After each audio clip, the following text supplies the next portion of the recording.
Hello, I'm Daniel. I am going to give a talk today from a set of teachings called the Maxims of Master Shan. The Maxims of Master Shan, and you don't need to remember that. But this guy, he lived in the 600s. His name was Shan De Qing, which means Silly Mountain, Master Silly Mountain. And he sort of just traveled around and had adventures. He didn't really get settled like many Buddhist teachers do. He sort of just traveled around and had adventures, but he compiled a series of teachings, and they're pithy, they're short, they're easy to understand, and they're easy to comment on. And that is what we're going to talk about today. The Maxims of Master Shan. I'm not crazy about that word maxims, so maybe we could call it the teachings of Shan or the Dharma of Master Shan. I don't know. I'm thinking about it. But I'm going to read some verses and comment on those, and we're going to see how that goes. This is actually the beginning of the Maxims of Shan. When we preach the Dharma to those who only see the ego's illusory world, we preach in vain. We might as well preach to the dead. When we preach the Dharma to those who see only ego's illusory world, we preach in vain. We may as well preach to the dead. So, as I walk this path, I feel a sort of responsibility to try to share these teachings. And maybe you do too, and maybe you don't, and that's okay. But the responsibility is to share these teachings with anyone that wants them. So I've had the experience where people, they sort of express an interest in the teachings, but I don't think they're really interested. It's just a thing. It's just a unique thing, so therefore I'm paying attention to it, but I'm not really interested. So in that case, if I think they're not really interested and they're just, pretending to be interested to have something to talk to me about, then I'm not really I'm reluctant to share the teachings with them. And that's not the right attitude. As Buddhists, we don't go out and try to win people over. We don't proselytize. But if people share the idea that they're interested, then we need to talk to them about the teachings whenever possible. That being said, that's not what Shan De Qing is talking about here. This is the statement against evangelizing, against recruiting people. We don't do that in Buddhism. We don't chase after people. We don't shame people for not wanting to be Buddhist. If people are not interested, then we're preaching in vain, and we may as well be preaching to the dead. If people are not interested, then not only is there no point, but of course you could also create bad feelings between yourself and other people. So it's really not worth our time. And that said, though, I think we know that Western Buddhism is not about recruiting people. And Buddhism in general is not really about recruiting people, but at the same time, rarely do you read a text that says, well, and this is why. And this is why. And rarely is the argument made, well, this is why we don't go around recruiting people. But that is the argument. He says, well, it's pointless. It's pointless. I also think of, and of course Shan didn't mean this, but I think of lots of kinds of arguments that we have, especially arguments on social media. And I think, you might as well be preaching to the dead. And we can think about that whenever somebody's wrong on the internet. We can remind ourselves, I might as well be preaching to the dead, right? Because no one ever saw an argument on social media and was like, I'm going to change how I vote, right? That has never happened, I think. So in that sense, we might as well be preaching to the dead. That's sort of relates to our modern world. There are different ways of preaching to the dead, and it's just making an argument where there's no point. So, of course, convincing people to be Buddhist, well, there's not much point to that, right? The way, really, if we do convince people to be Buddhist, it's because they see how that we're living our lives and how we're moving through the world and how we're getting through struggles, and they want that. That appeals to them in some way. That is really the way we bring people to Buddhism, if we are said to bring people to Buddhism at all, is they see how we're living our lives and they want some of that. Ideally, they see us being sort of pleasant and sort of not falling apart when things get hard, and they think, oh, I want that, right? And I don't know if that works or it doesn't, but that is, if we are bringing people to Buddhism, it's because either A, we're really open and easy to talk to about it, or B, they see how we're handling moving through the world and they think it could help them. Those are the ways. But the way is not just going up to people and being like, have you tried Buddhism? Right? Buddhists don't go door to door asking for converts, right? So, I'm going to continue on to read some more of the text, okay? And this will be longer. How foolish are they who turn away from what is real and true and lasting and instead pursue the fleeting shapes of the physical world, shapes that are mere reflections in the ego's mirror. Not caring to peer beneath the surface, deluded beings are content to snatch at images. They think that the material world's ever-flowing energy can be modified into permanent forms that they can name and value these forms, and then, like great lords, exert dominion over them. Material things are like dead things, and the ego cannot vivify them. As the great lord is by his very identity attached to his kingdom, the ego, when it attaches itself to material objects, presides over a realm of the dead. The Dharma is for the living. The permanent cannot abide in the ephemeral. True and lasting joy can't be found in the ego's world of changing illusion. No one can drink the water of a mirage. So, this is referencing a key Buddhist teaching, and that is impermanence. Impermanence. Everything is fleeting. A lot gets made out of the word emptiness in Buddhism, and I'm sort of thinking about that as well. Emptiness to me doesn't mean there's nothing. I think it means there's nothing to hold on to. People hear that word emptiness and they think like Buddhism's very dark or nihilistic or pessimistic or something, and I don't think it is. I think it's just we need to understand all the things that we think we can hold on to are going to go. We put so much value on the things we want and also on the things we have already. And the truth is, what they always say, you can't take it with you. You can't take it with you. There's an old Hebrew saying that I've heard that relates, and that is, there are no pockets in burial shrouds. There are no pockets in burial shrouds, right? You can collect everything, but it's still, ultimately, you can't take it with you, no matter what it is. Not only that, but also this. Whatever you're clinging to is probably not going to be around that long. Things break, relationships end, money runs out, our physical bodies wear out, and the older we get, the more obvious that is, right? All the things we're clinging to are illusory, and that doesn't mean they don't exist. It means we think they're permanent and they're not. And we think that I'm going to get this and then I'm going to be happy. And we're wrong about that too. We're wrong about that too. The fact is that we've all had that experience where like you think when you get the right job or the right car or the right partner, then you get to be happy. We all have that thought at times that once this and this and this are lined up, then I could be happy. Finally, right? And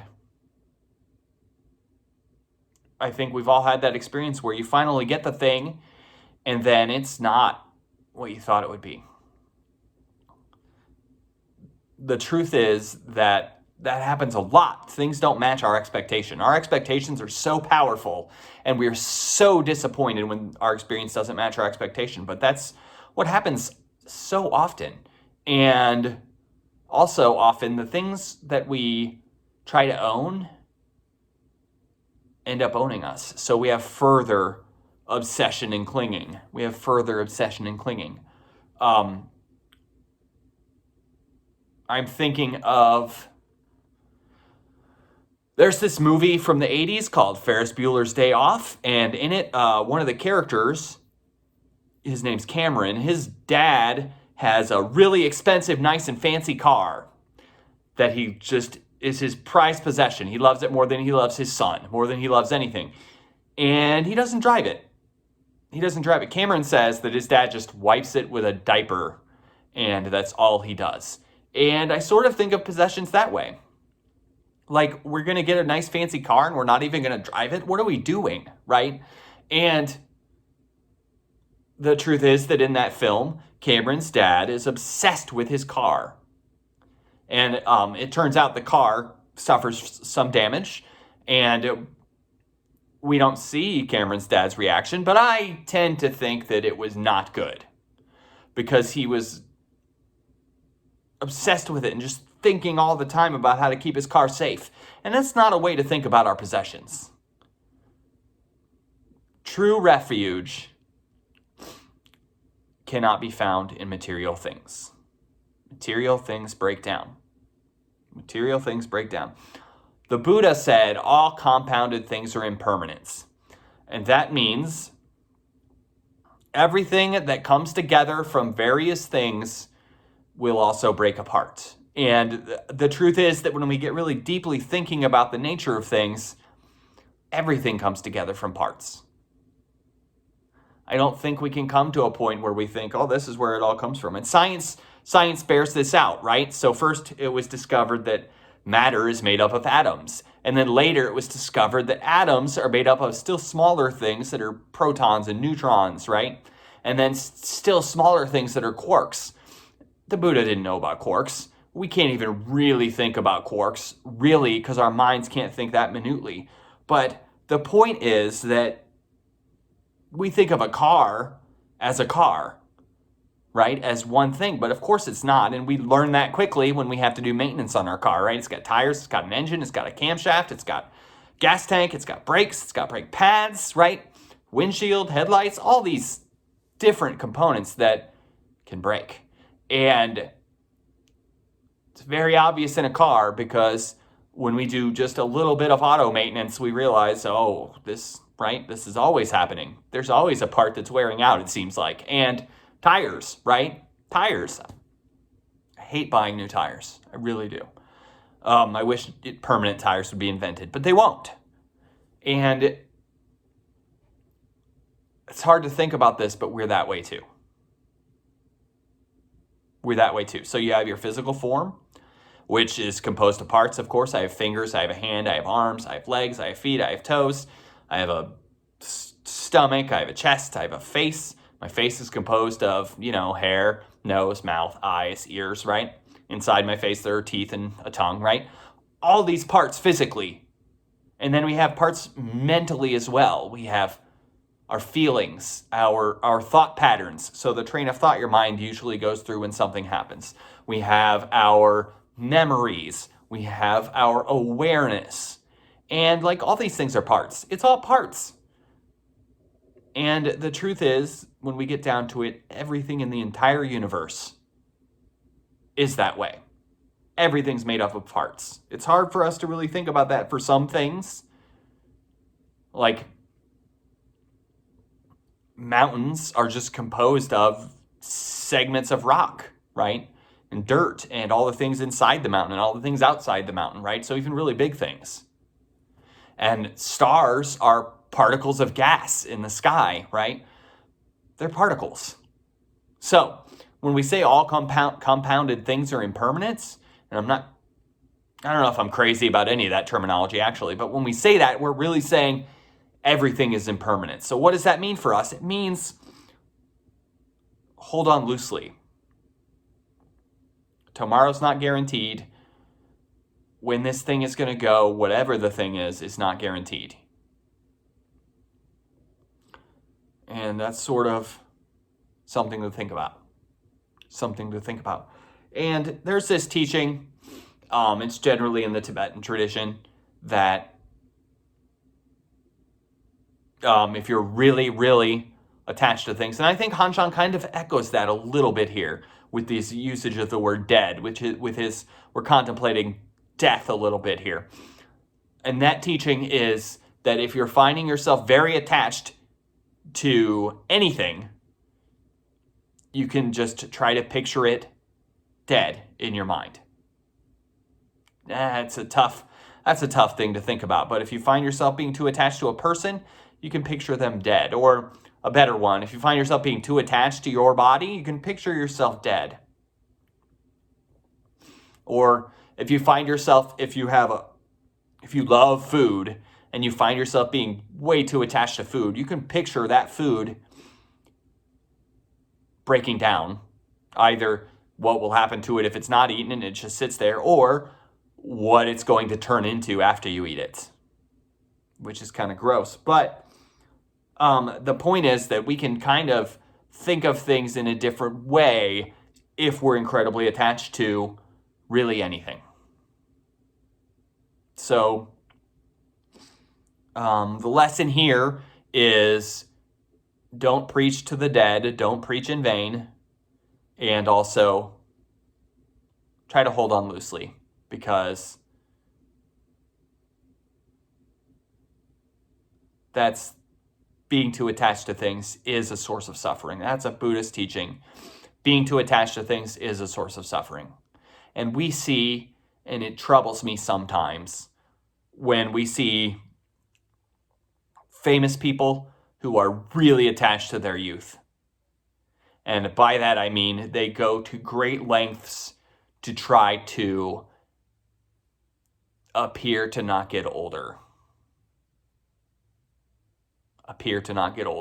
And I think that you can imagine an actor or actress who is over 50 who does not look over 50. And sure, some of that is working out, diet and exercise, taking good care of yourself, but some of it's plastic surgery too. And of course dyeing their hair too. And that is just raging in vain against what's coming, against getting older, and against the breakdown of our bodies. And that's not to say we shouldn't try to feel good about ourselves, but I think gray is beautiful, and I think that with age comes, we look wiser. So in my view, I like it when people let themselves age gracefully. And it bothers me a little bit when I see people try really hard to get medical interventions so that they look like they're not getting older.